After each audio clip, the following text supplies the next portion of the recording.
Hello guys කොහොමද ඉතින් හැමෝටම ඔන්න අදත් වෙනද වගේම ලස්සන ෆිල්ම් එකක් අරගෙන මම ආවා. මේ කතාවේ නම තමයි මවුස් හන්ට්. මම මේක කලින් රිවිව් කරපු කතාව ගැන නෙමෙයි. ටිකක් ෆන් කතාවක්. ටිකක් නෙමෙයි ගොඩක් ෆන්. කෙටියෙන්ම කිව්වොත් සහෝදරයෝ දෙන්නෙක් ඉන්නවා. ඒ දෙන්න කරන හැම වැඩේම අවුල් කරගන්නවා. හැබැයි හැමදාම එහෙම වුණේ නැහැ. එයාලා දෙන්නගේ තාත්තගෙන් එයාලට උරුම වුණු පරණ ගෙයක් එයාලගේ ජීවිත වෙනස් කරනවා. පොඩ්ඩක් ඉන්න මට වැරදුනා. ගියක් නෙමෙයි ඒ ගෙදර හිටිය මීයා තමයි මෙයාලගේ ජීවිත වෙනස් කරේ. කෙටියෙන්ම කිව්වොත් මෙයාලව කෝටිපතියෝ කරා.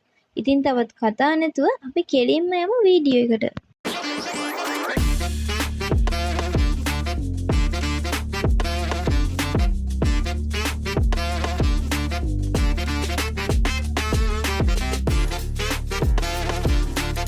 ඔන්න ඉතින් කතාව පටන් ගද්දිම අපිට පෙන්නනවා මිනිපෙට්ටිය කරේ තියන් යන කට්ටියක්. ඔය ඉස්සරහින්ම යන ඩබ්බල තමයි මං අර කිව්ව සහෝදරයෝ දෙන්න. ඉතින් මෙයාලා දෙන්නගෙන් තමයි මේ කතාව දිගටම ගලාගෙන යන්නේ. ඔය උඩ රැවුලක් තියෙන කෙනා වලට පේනව නේද? ඉතින් ඔය ඉන්න කෙනාගේ නම තමයි අර්නි. අනිත් කෙනාගේ නම ලාස්. මේ දෙන්නගේ තාත්තා තමයි ඔය නැති වෙලා ඉන්නේ. ඉතින් එයාව තමයි ඔය දෙන්න කරේ තියාගෙන යන්නේ. මේ ඩබල් අඬනව වෙනුවට දෙන්න රණ්ඩු වෙනවා එක්කෙනෙක් කළු අදින්න නැතුව අලු පාට දන් ආවා කියලා. දෙන්න රණ්ඩු වෙවි ඉද්දි ලාස්ගේ අතින් පෙට්ටිය අතහැරිලා පඩිපෙළ දිගේ පෙට්ටිය ඔන්න ඔය විදියට ගිහින් ඩබෝස් ගාලා තාත්තා කෙලින්ම කානුවේ. කොහොමද ඉතින් කතාවේ පටන් ගන්නමම. ඉතින් එතනින් කතාව කට් වෙලා අපිව නූල් හදන ෆැක්ටරියක් ගාවට අරගෙන යනවා. එතන ඉන්න කෙනෙක් මේ දෙන්නට එයාලගේ තාත්තගේ අන්තිම කැමැත්ත කියවන ගමන් තමයි දැන් ඔය ඉන්නේ. ඉතින් නූල් හදන ෆැක්ටරි එක මේ දෙන්නට දෙනවා. ඒ වුණාට ඒ ෆැක්ටරි එක ඉච්චර සාර්ථක එකක් නන් නෙමෙයි. පාඩු ලබාගෙන තමයි දැන් ඔය යන්නේ. ඉතින් ඊටත් අමතරව බිත්තරේකුයි සුරුට්ටු පෙට්ටියකුයි තව ඔන්න ඔය වගේ හැඳි වගේකුයි තමයි දෙන්නේ. ඉතින් ඔය වගේ වැඩ කර නැති දේවල් තමයි තාත්තා අන්තිම කැමැති පත්‍රයෙන් මෙයාලට දීලා තියෙන්නේ. අර්නි කියනවා අපි මේ ෆැක්ටරි එක විකුණලා දාලා ලැබෙන ගාණ දෙකට බෙදාගමු කියලා. ඒත් ලාස් නම් කැමති නැහැ ෆැක්ටරි එක විකුණන්න.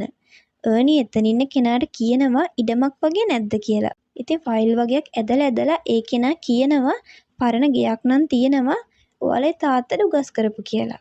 ඉතින් මේ දෙන්න තාත්තා මැරුණාට පස්සේ තමයි ඒක දන්නේ.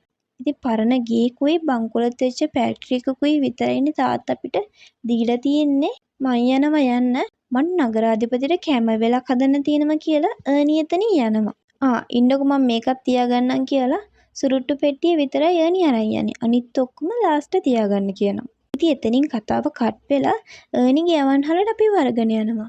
ඉතින් අර්නි දක්ෂ කොකියෙක්. එයාගේ අවන්හලට එන්නේ ගොඩාක් ප්‍රසිද්ධයි. ඒ පළාතේ ප්‍රසිද්ධම වෙලා තිබ්බේ අර්නිගේ අවන්හල තමයි. ඉතින් අර්නි කිව්ව විදියට නගරාධිපති එනම අර්නිගේ කෑම කාලා යන්න. ඉතින් නගරාධිපති පස්සේ මීඩියා එකනුත් ගොඩාක් දෙනෙක් එනවා.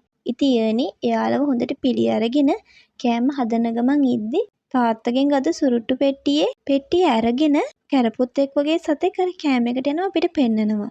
ඉතින් ඒ අනි මේක දන්නේ නැතුව ඒ කෑම එක නගරාධිපතියට දෙනවා. ඉතින් ඒක ඇතුළින් අර සතාගේ කෑල්ලක් බිම තියෙද්දි අනිත් කෑල්ල නගරාධිපතිගේ කටේ. ඉතින් ඒක දැකලා නගරාධිපති එතනම ඇදගෙන වැටෙනවා. ඉතින් ඒ වෙච්ච දෙයින් නගරාධිපති මැරෙනවා. සමහර විට ඔයාලා දැන් හිතන මැද්දේ කැරපොත්තෙක් කෑවයි කියලා මැරෙනවද කියලා. ඉතින් කැරපොත්තව දැකලා හදිසි හෘදයාබාධයක් ඇති වෙලා තමාලු නගරාධිපති මැරුණේ. ඉතින් ඒ වෙච්ච දේ නිසා අර්නිගේ කඩේ එයාට නැති වෙනවා. ඊළඟට ඉතින් ලාස් ගාවට. එයා නූල් ෆැක්ටරි එකේ ඉන්නවා දැන් අපිට පෙන්නනවා. ඉතින් ඒ ෆැක්ටරි එක ගන්න දෙන්නෙක් ඇවිත් කියනවා අපිට මේක විකුණන්න කියලා. සල්ලි ගොඩාක් පුරවපු බෑග් එකකුත් ඇරලා සල්ලි ලාස්ට පෙන්නනවා. ඒ වෙලාවේ සාක්කුවේ තිබ්බ නූල් කෑල්ලක් අතට ගත්ත ලාස් අතීතයට යනවා. තාත්තා ලාස්ටයි අර්නිටයි එන්න කියලා අර නූල් කෑල්ල දීලා කියනවා මේක පරිස්සම් කරගන්න මං අවුරුදු 60ක් තිස්සේ මේක පරිස්සම් කරා කියලා. ඉතින් අර්නි අහනවා මේ නූල් කෑල්ලක් මොකටද පරිස්සම් කරන්න කියලා. ඉතින් මේ නූල මංගාව තියෙනකම් මට වාසනාව ගෙනාවා. ඔයාලටත් මේ නූල වාසනාව ගෙනෙයි ඒක නැති කරගන්න එපා කියලා වගේම නූල් ෆැක්ටරි එකත් කවදාවත් විකුණන්න එපා කියලා තාත්තා දෙන්නට කියනවා. ඉතින් ආපහු වර්තමානයට ආව ලාස් එයාලගේ ගනුදෙනුව ප්‍රතික්ෂේප කරනවා. ඊළඟට ලාස්ගේ ගෙදර අපිට පෙන්නනවා. ලාස්ගේ නෝනා ලාස්ට හොඳටම බනිනවා අර ෆැක්ටරි එක හොඳ ගානකට විකුණන්න තිබ්බා ඒක නැති කරගත්තා කියලා. ඉතින් ඇඳුම් වගේක් බෑග් එකට එහෙම දාලා ලාස්ව ගෙදරින් එළවනවා. ඉතින් ඒ කරපු වැඩේ නිසා ලාස්ට කරන්න දෙයක් නැතුව පාරේ ඇවිදිද්දි අර්නිව හම්බෙනවා. ඉතින් අර්නිගේ කඩේ වැහුණ නිසා අර්නිත් පාරට වැටිලා ඉන්නේ. දෙන්නටම වෙච්ච දේවල් කියව යද්දි පාරේ නිදාගෙන ඉන්න මිනිස්සෙක් පෙන්නලා අර්නි කියනවා පේනවද මේ මිනිස්සයා පාරේ නිදාගෙන ඉන්නේ කියලා. ඉතින් ඒ වෙලාවේ මිනිස්සයා කියනවා මට ගෙයක් තිබ්බනම් මං ඒ ගෙදර ඉන්නවා කියලා. ඒ වෙලාවේ ඩබලට මතක් වෙනවා අර තාත්තගේ පරණ ගේ. දෙන්නම එහෙ යන්න තීරණය කරනවා. දෙන්න ගියාට පස්සේ ඒ ගෙදර දැකලා දෙන්නටම පිස්සු හැදෙනවා. පරණ ගෙයක් හරියට හොල්මන් ගෙයක් වගේ. දෙන්න දොරේම ඇරලා වටපිට බල උඩට යනවා. උඩ ඉද්දි මෙයාලට ඇහෙනවා සද්දයක්. දෙන්න ටෝච් එක එහෙම ගහලා බලද්දි හෙවණැල්ලකට හොඳටම බය වෙනවා. අර්නි සෙල්ලම් බඩුවක් කියලා කිව්වට පස්සේ තමයි ලාස්ගෙන්ට ලේ ටිකක් කිනුවේ. ඒත් සද්දෙ දිගටම ඇහෙන නිසා අර්නි උඩ බලනවා. බලද්දි පොඩි මීයෙක් අර්නි දකිනවා. අර්නි දකිනවා පරණ කොළයක් තියෙනවා. ඒක අතට ගත්ත අර්නි ඒක දිගාරිනවා. ඉතින් ඔය තියෙන මේ ගෙදර මැප් එක. ඒක හොඳට බැලුවම තේරෙනවා මේ දෙන්නට මේ මැප් එක හදලා තියෙන 1886 කියලා. ඒ කියන්නේ මේ ගෙදර ගොඩාක් පරණ එකක්. චාල්ස් ලයිරරෝ කියලා කෙනෙක්ගේ නම තමයි ඒකේ තියෙන්නේ. ඒ නම ගැන විස්තර හෙව්වට පස්සේ තමයි මෙයාලට තේරෙන්නේ මේ ගෙදර 1886 වගේ පරණ චාල්ස් ලයිරරෝ කියන ප්‍රසිද්ධ පුද්ගලගේ ගේ කියලා. ඉතින් එහෙම බැලුවම මේක කෞතුක වස්තුවක්. ඒක නිසා මේ ගෙදර මේ දෙන්නට ගණන් කරන්නවත් බැරි ගානකට දෙන්න පුළුවන් කියලා මෙයාලට තේරෙනවා. ඩබලට දැන් මාරම සතුටුයි. එයාලා කෝටිපතියෝ වෙන්න යන්නේ. පහෝදා උදෙන්ම එක මිනිස්සු වෙනවා ගෙදර බලන්න. ඒ අතරේ මෙතනට එනවා ඇලෙක්සැන්ඩර් කියලා කෙනෙක්. එයා කියනවා ඉල්ලන දෙයක් දෙන්න මේ ගෙදර යාට දෙන්න කියලා. ඒකෙම හිතාගන්න පුළුවන් මේ ගෙදර කොච්චර වටිනවද කියලා. අර්නි යාට කියනවා අනිද්දාට ලන්සුවක් තියෙනවා ඒකට එන්න අපි එදාට බලමු කියලා. ඉතින් ලාස් අර්නිට කියනවා මේ ගෙදර ගොඩාක් වටින නිසා අපි විකුණන්නේ නැතුව තියාගමු කියලා.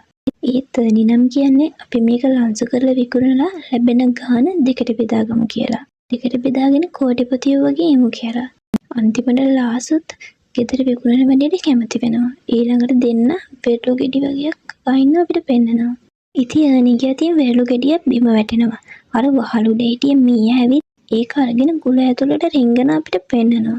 ඉතින් දෙන්න ඒක දැකලා රෑ නිදා ගන්න කලින් මේ කතුරත් තියලා නිදා ගන්න යනවා. දෙන්න රෑ හැරෙනවා මේ කතුර වැඩ කරන සද්දෙට. ඉතින් මීයා අහුණා කියලා හිතලා උදේ නැගිටලා බලුවත් මීයා නැහැ. අර වෙරළු ගෙඩියත් කාලා දෙන්නට පේන්නද කොහෙද ඇටේ විතරක් තියලා ගිහින්. ලාස් කියනවා මේ මීයා අපිත් එක්ක සෙල්ලම් කරනවා වගේ යන්න කියලා. හොඳයි බලාගමු මීයෝ කියලා අර්නි එදාර මේ කතුරක් තියෙනවා. මේ කතුර කිව්වට බලන්නකො තියෙන මේ කතුර කොට අර්නි මේ කතුර ටික තියලා තියෙන්නේ එකක් හරි ගැස්සුනදී ඔක්කොම වැඩ කරන විදියට. අනේ ඉතින් මේ ඩබලට මේවා තියලා එතනින් යන්න විදියක් නැහැ. දොරත් ලොක් කරලා. කරන්න දෙයක් නැති නිසා දෙන්න මෙතන නිදාගන්න තීරණය කරනවා. ඉතින් ඔන්න ඔය විදිහට දෙන්න එළි වෙන ඉන්නව ඒත් මීයා නැහැ. ටික වෙලාවක් ගියාට පස්සේ ලාස් පෙන්නනවා අර්නිට මීයව. මීයා ඒ හැම මේ කතුරකින්ම බේරි ගිහින් චෙරිපි ගානක් ළඟ නතර වෙනවා. ඔයාලම බලන්නකෝ ඊට පස්සේ මීයා කරන දේ. ඔන්න ඔය විදිහට දෙන්නෝ මේ කතුරු වලින් වැහෙනවා. ඉතින් අර්නිට හොඳටම තරහ ගිහින් වැකුම් එකක් අරන් මීයාගේ පස්සෙන් යනවා.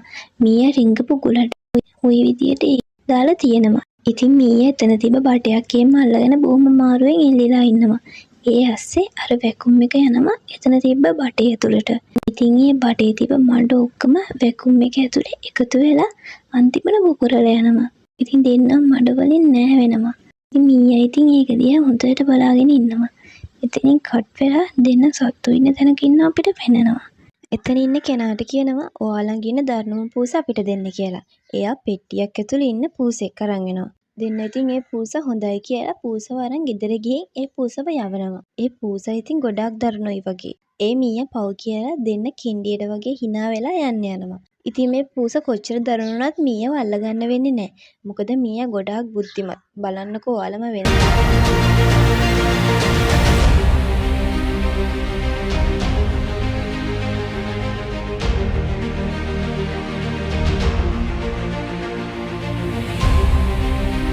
එතනින් කට් වෙලා අපි දෙන්න ගාවට යනවා. දෙන්න යන්නේ යාළගේ නූල් ෆැක්ටරි එකට. ඉතින් ඒකට ගියාට වඩා හොඳයි නොගියා නම්. මොකද ඒකේ වැඩ කරපු අය එයාලගේ මාසේ සැලරි එක ඉල්ලනවා.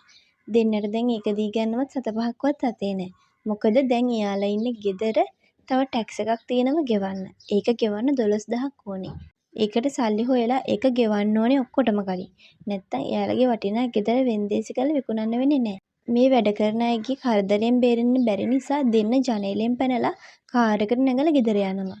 එතනින් කට් වෙලා අමුතුම જાතියේ ට්‍රක් එකක් ගාවට අපි වරගෙන යනවා. මේ ට්‍රක් එකේ ඉන්නේ මෙයාලා ගෙදරට. බලන් ගියාම මේ මීයෝ වලන එක්ස්පර්ට් කෙනෙක්.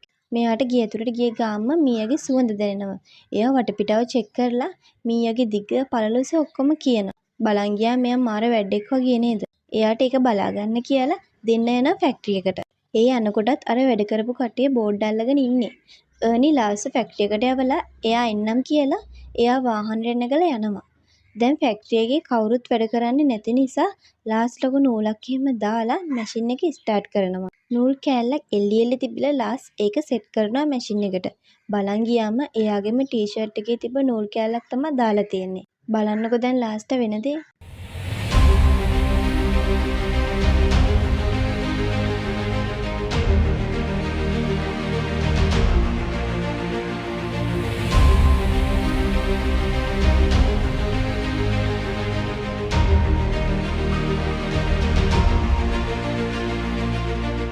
ඔන්න ඉතින් දැන් ඇඟේ නූල් පොටක්වත් නැහැ. ඒ ඇසේ ලාස්ගේ වයිෆ් අපිට පෙන්නනවා. ඉතින් ලාස් හොයාගෙන කෙනෙක් ගෙදර එනවා. එයා ලාස් නෑ ඇයි ආවේ කියලා අහද්දි ඒ මිනිස්සයා කියනවා මම වෙන්දේසිය ගැන විස්තර දැනගන්නයි ආවේ කියලා. ඒ වෙලාවේ ලාස්ගේ වයිෆ් දැනගන්නවා ලොකු වෙන්දේසියක් කරන්නයි මෙයාලා යන්නේ කියලා. ඉතින් යා හින්දා ලාස් හොයාගෙන නූල් ෆැක්ටරි එකට එනවා. නූල් බෝල වගේකින් තමයි ලාස් වහගෙන ඉන්නේ යාගේ වහන් ඉන්න ඕන තැන. ලාස්ගේ වයිෆ් මේක දැකලා අහනවා ෆැක්ටරි එකේ නූල් නැද්ද කියලා. එයාගේ කෝට් එක ලාස්ට ඇඳගන්න දීලා ගෙදර බේරගන්න 12000ක් දෙනවා ලාස්ට. ලාස්ට හිතා ගන්නවත් බෑ මේ මොකද උනේ කියලා. එයා ගෙදර යන ගමන් අර්නිට මේ දේ ගැන කියනවා. අර්නි කියනවා කමක් නෑ අපිට කොහොමද සල්ලි හම්බුණානි කියලා. අපිට අනිද්දාට වෙන්දේසිය කරන්න පුළුවන් කියලා අර්නි කියනවා.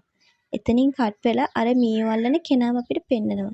එයා මීයා ඉන්න ගුල ඇතුළට පොඩි කැමරාවක් යවලා මීයා ඉන්නවද බලන්න.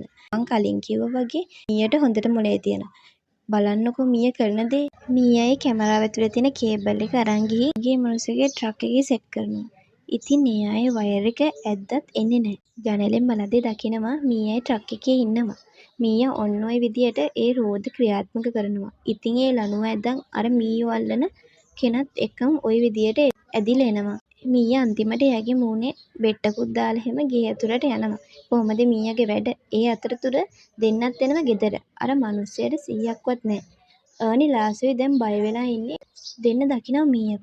අර්නි දැන් හොඳටම තරහ ගිහින් ඉන්නේ. අර්නි ගන් එක අරගෙන මීයට වෙඩි තියන්න ගන්නවා. මීයා ටින් එකක හැම නැගලා රෝල් වෙලා එහාට මෙහාට යනවා. අර්නි ඉතින් ඒ ටින් එකට තියෙනවා. ඒක හරියටම වදිනවා. දෙන්න හිතන් ඉන්නේ මීයා ඉවරයි කියලා. බලන් යද්දි මීයට වැදිලා නැහැ. මීයා එතන තිබ්බ ගුලාසෙට රිංග ගන්නවා. අර්නි ඒකට වෙඩි තිබ්බ විතරයි පොළවත් කඩාගෙන දෙන්නව වැටෙනවා. මීයා උඩට ඇදලා හොඳට බලන් ඉන්නවා. එතනින් කට් වෙලා ඊළඟට පෙන්නනවා දෙන්න රණ්ඩු වෙනවා. මේ රණ්ඩුව වෙන්නේ සාලෙමැද්දේ. සාලෙමැද්දේ අර්නි හදපු වලට. ලාස්ට තරහ ගිහින් ළඟ තිබ්බ දොඩම් ගෙඩියකින් ගහනවා අර්නිට. අර්නි ඔලුව පහත් කරද්දිම ඒක ගිහින් වදින්නේ අර මීයාට. දෙන්නට දැන් හිතා ගන්නවත් බෑ. දෙන්නට මාරම සතුටුයි. වලියත් අමතක වෙනවා. මීයා හැබැයි මැරිලා නෑ. දෙන්න හදන්නේ මීයව සිහි නැති වෙලා ඉදිව මරලා දාන්න. ඒත් දෙන්නට මේක කරගන්න බෑ. ඒක නිසා මීයව පෙට්ටියකට එම දාලා ලියුම් පෙට්ටියකට දානවා. ගෙදර ගිය ඩබලට මතක් වෙනවා හෙට තමා වෙන්දේසිය කියලා. ලාස්ගේ වයිෆ් දෙන්නට සල්ලි දුන්නා ගෙදර කැඩුණු දේවල් ඔක්කොම වගේ හදලා දානවා. එතනින් කට් වෙලා පහුවදාට අපි වරගෙන යනවා. ගෙදර ඉතින් එක දවසක් ලස්සනටම හදලා. ගෙදර සෙනගෙමත් පිරීලා වෙන්දේසියට. හැමදේම ලෑස්ති කරලා අර්නි වෙන්දේසියට කලින් කතාව කියනවා. ලාස් ඒ අතරතුර එළියට යනවා. ඒ ගිය වෙලේ දකිනවා අර මීයව යවපු පෙට්ටිය ආපහු ගෙදර දොර ගාව තියෙනවා කියලා.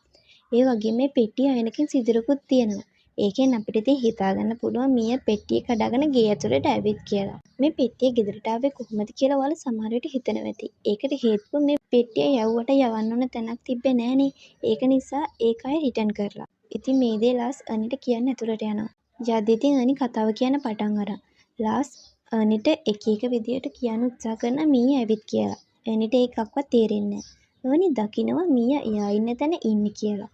අතේ තිබ්බ එකෙන් ඈනි ගහනවා මීයට. ඒත් එක පාරක්වත් මීයට වදින්නේ නෑ. වටේ ඉන්න මිනිස්සුත් ඉතින් මෙයාලා දිහා බලාගෙන ඉන්නවා. ඈනි එතන ඉන්න කෙනාට කියනවා මොන ප්‍රශ්නයක් ආවත් වෙන්දේසිය නවත්තන්න එපා කියලා ඈනි යනවා ලාස් ගාවට. ඉතින් දෙන්න දකිනවා මීයා පුටුවාසෙන් එහාට මෙහාට යනවා. දෙන්නත් මීයගේ පස්සෙන් ওই විදිහට එලෝ එලෝ යනවා. ඔහොම දුව දුව මීයා යනවා එයා හිටිය ගුලටම. ලාස් වතුර බටයක් ගෙනල්ලා ඈනිට දෙනවා. ඈනි කරාමේ දාලා මීයා ඉන්න ගුලට බටේ යවනවා. ඉතින් හිතුවටත් වඩා විශාල වතුර පාරක් පොළොව ඇතුලෙන් යනවා.